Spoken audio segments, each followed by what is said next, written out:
Podcast livre La colline aux esclaves de Kathleen Grissom. Présentation du roman.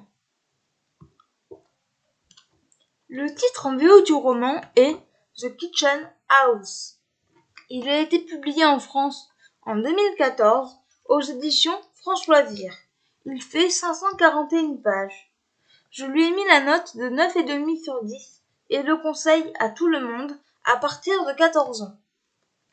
Quatrième de couverture. À 6 ans, Lavinia, orpheline irlandaise, se retrouve esclave dans une plantation de Virginie. Un destin bouleversant à travers une époque semée de violence et de passion. En 1791, Lavinia perd ses parents au cours de la traversée, les emmenant en Amérique.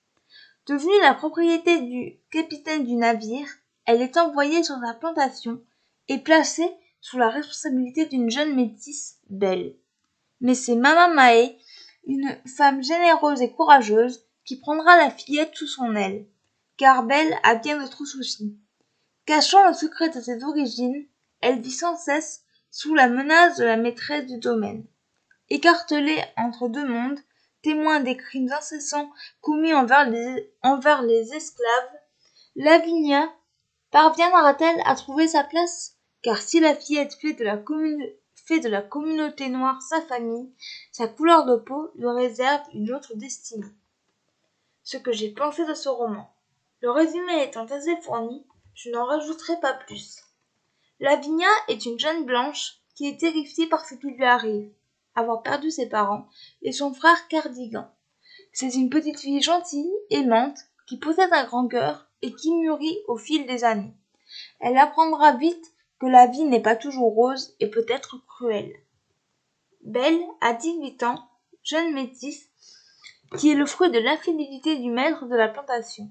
Au départ, elle peut sembler froide et distante auprès de Lavinia, mais va vite se prendre d'affection pour elle et la considérer comme sa fille. C'est le personnage que j'ai le plus apprécié.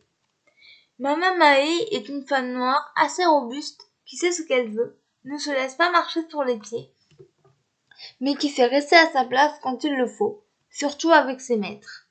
Marshall est le fils aîné du maître de la plantation, le capitaine du navire. Il a 11 ans et est arrogant, manipulateur, et aura une tendance à l'alcool quelques années plus tard. Madame Martha, la femme du capitaine et mère de Marshall, a 20 ans de moins que son mari. C'est une femme dépressive qui passe son temps à prendre des médicaments contre la folie. Elle n'a aucune autorité sur son fils et ne reprend conscience que lorsque son mari rentre de ses voyages. Seule Lavinia saura lui faire reprendre goût à la vie. L'écriture de l'auteur est assez recherchée, elle ne prend pas ses lecteurs pour des idiots et ne ménage pas ses personnages.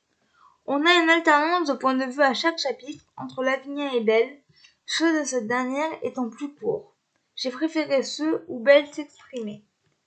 J'ai trouvé que l'auteur instaurait trop de drame dans son histoire, il y en avait un à tous les chapitres ou presque. Un peu d'espoir quand même de temps en temps, ça fait du bien. Kathleen Grissom aborde des sujets importants tels que le racisme, l'exploitation des Noirs par les Blancs, l'esclavage. La fin est correcte, mais sans plus, malgré l'émotion. Je recommande quand même cette lecture malgré quelques longueurs. Extrait du livre. Abinia, voilà ce que je suis. La couleur, le papa, la maman, on s'en fiche. On est une famille, on prend soin les uns des autres. La famille nous rend forts quand les temps sont durs. On se soutient tous, on s'aide tous. C'est ça une famille. Quand tu seras grande, tu emporteras avec toi ce sentiment de famille.